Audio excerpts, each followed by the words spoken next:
Hello दोस्तों, सभी को गुड मॉर्निंग मेरी तरफ से। जय श्री राम। तो आप लोग जानते हैं कि एसएससी का कैलेंडर निकल चुका है और हम लोग वोकैब का सेशन स्टार्ट कर चुके हैं। जो एसएससी की तैयारी कर रहे हैं ना, तो शुरू से लेकर वीडियो अंत तक जरूर देखें। ज़्यादा देरी नहीं करते हैं और वीडियो को स्टार्ट करते हैं। आज हमारा टॉप 200 एडोनिम्स का सीरीज है और उसका पहला क्लास है। पहला वर्ड से हमारा क्या, पहला वर्ड से beat about around the bush. Beat about around the bush means होता है घुमा फिरा के बात करने वाला, मतलब कि घुमा फिरा के, जो घुमा फिरा के बात करता है उसको हम कहते हैं बीट अराउंड द बस। ठीक है, इसका इंग्लिश वर्ड समझते हैं। Avoiding the main topic, speaking in the round about manner या स्पीकिंग वैक्युलरिटी अबाउट टॉकिंग अबाउट, मतलब जो मेन टॉपिक को छोड़कर इधर उधर की बात करता है उसको कहते हैं बीट अबाउट या अराउंड द बस होता है, मतलब घुमा फिरा के बात करने वाला। ठीक है, नेक्स्ट वर्ड क्या है, spill the bean. Next word हमारा क्या है, spill the bean. Spill the beans means होता है अनजाने में बताना। किसी का जो भेद होता है तुम्हारे में, मतलब किसी का जो सीक्रेट होता है हमारे पास, गलती से जो निकल जाता है उसी को कहते हैं spill the beans. Spill the beans में अनजाने में भेद खोलना। इंग्लिश वर्ड समझते हैं, डिस्क्लोज द सीक्रेट्स एक्सीडेंटली, मतलब गलती से किसी का सीक्रेट निकल जाता है या खोल देते हैं तो उसको हम कहते हैं spill the beans. Spill the beans means अनजाने में भेद खोल लेना। तो दो वर्ड हो चुका, पहला हो गया बीट अराउंड द बस में तो घुमा फिरा के बात करने वाला, और दूसरा स्पिल द बीन्स में तो अनजाने में भेद खोलने वाला। नेक्स्ट वर्ड क्या है हमारा, cost and arm and a leg. यहाँ पे आर्म होगा एंड थोड़ा सटा हुआ है, सॉरी उसके लिए मिस्टेक हो गया। पहले cost and arm and leg means होता है बहुत महंगा होना, मतलब वेरी एक्सपेंसिव। कोई भी चीज़ बहुत ही महंगा होता है या बहुत ज़्यादा पैसा का होता है तो उसको कह सकते हैं हम cost and arm and a leg. देखिए इसका याद करने तरह, तुम्हारा हाथ और तुम्हारा पैर बहुत ही महंगा है तुम्हारे लिए, तो उससे हम याद कर सकते हैं cost and arm and a leg means बहुत महंगा होना, वेरी एक्सपेंसिव या लार्ज अमाउंट ऑफ मनी। ठीक है, ये भी वर्ड हो गया, 3 वर्ड कर चुके हैं। चलो नेक्स्ट क्या, once in a blue moon, मतलब ईद के चांद होना। Once in a blue moon होता है ईद के चांद होना। इसका मतलब क्या था ईद के चांद होना, कि ईद का चांद होना का मतलब यह है कि बहुत दिनों बाद दिखाई देना।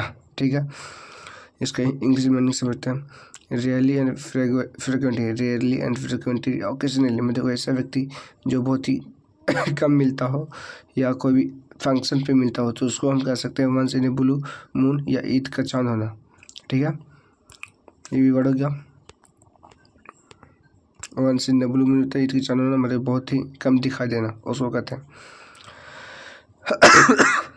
अब फेस द म्यूजिक मीन्स क्या होता है, फेस द म्यूजिक किए का परिणाम भुगतना मीन्स जो भी गलती आप की हो तो उसका परिणाम आप ही भुगतोगे, तो उसको हम कहते हैं, उसी को कहते हैं इंग्लिश में face the music. Face the music means होता है किए का परिणाम भुगतना। इंग्लिश वर्ड समझते हैं, to expect punishment for the mistake या गेट रिपेंडेड या to bear the consequence accept the blame, मतलब कि जो आप गलती की हो उसके लिए आप पनिशमेंट को एक्सेप्ट कीजिए, मतलब कि आपको भुगतना पड़ेगा।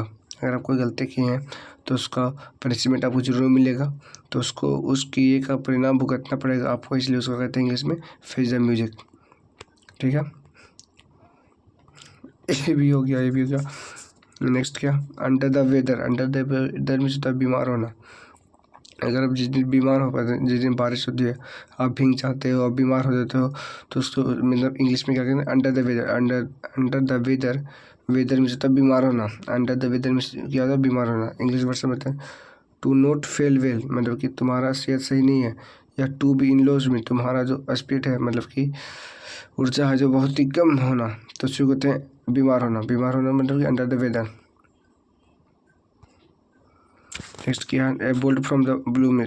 बोल्ट फ्रॉम द ब्लू में जो आकस्मिक घटना, जो भी आकस्मिक घटना होता है उसको कहते हैं bolt from the blue. English word में बताएं, समथिंग अनप्लीजेंट या अनएक्सपेक्टेड होना, मतलब समथिंग हम जिसको बारे में नहीं जानते, मतलब कि अचानक कुछ हो जाना, एक कंप्लीट सरप्राइज मिलना, ये सडनली क्लेमिटी है, अनएक्सपेक्टेड डिजास्टर, उसको कहते हैं आकस्मिक। जितना भी आकस्मिक घटना होता है, अचानक होता है, जितना भी अचानक चीज़ होता है उसको हम कहते हैं बोल्ट फ्रॉम द ब्लू। ठीक है, नेक्स्ट वर्ड नेक्स्ट क्या है हमारा, ब्यूटी द हेड चेट। ब्यूटी द हेड चेट में जो था झगड़ा खत्म करना। नेक्स्ट 7 हो चुका है, 8वां क्या, bury the head cheat. Bury the head cheat मतलब झगड़ा खत्म करना, मतलब किसी के बीच में झगड़ा हो तो उसको झगड़ा खत्म कर देने के हम कहते हैं bury the hatchet. To make peace या टू इंटरफेयर, झगड़ा खत्म कर देना को कहते हैं ब्यूरी द हेड चीट। 9 क्या, will the ghost changes. Will the ghost changes में कहते हैं विल द गोस्ट चेंजेस कहता है विल द गोस्ट चेंजेस क्या था, बिना फालतू खोज करना। देखो कोई भी ऐसा चीज़ जिसको नहीं मिल सकता बट उसको खोज करते हैं तो उसको कहते हैं विल द गोस्ट चेंज, मुझे बिना फालतू किसी चीज़ का खोज करना। इसका इंग्लिश वर्ड समझते हैं हम। इसका इंग्लिश वर्ड होता है ए रॉथलेस हंट ऑफ चीज या फ्यूटिल रिसर्च एंड फ्रूटेबल। एक ऐसा चीज़ को खोजना जिसको खोजना भी बेकार है, मतलब फालतू को खोजना, उसको इंग्लिश वर्ड में कहते हैं विल्ड गूस चेजेस। आज का हमारा लास्ट वर्ड किया हम at the 11th hour. At the 11th hour होगा एट द 11th आवर होगा, ठीक है, इसका छूट गया, 11th आवर होगा। एट द 11th आवर में जो आखिरी मौका पर, मतलब कि लास्ट मोमेंट पर कुछ होता है तो उसको कहते हैं at the 11th hour. English word समझते हैं हम। इंग्लिश समझते हैं the last moment just before the deadline. At the last moment, कोई भी लास्ट मोमेंट कुछ भी चीज़ होना या कोई भी अंतिम समय में होना, उसको कहते हैं at the 11th hour. At the 11th hour में आखिरी मौका पर, ठीक है। आज का हमारा लास्ट था।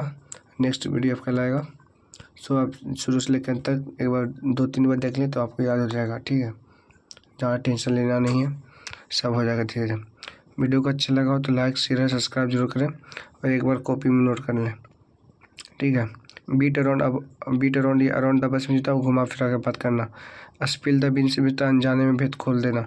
Coast and arm and a leg में तो बहुत महंगा होना। वंस इन ए ब्लू में तो ईद का चांद होना।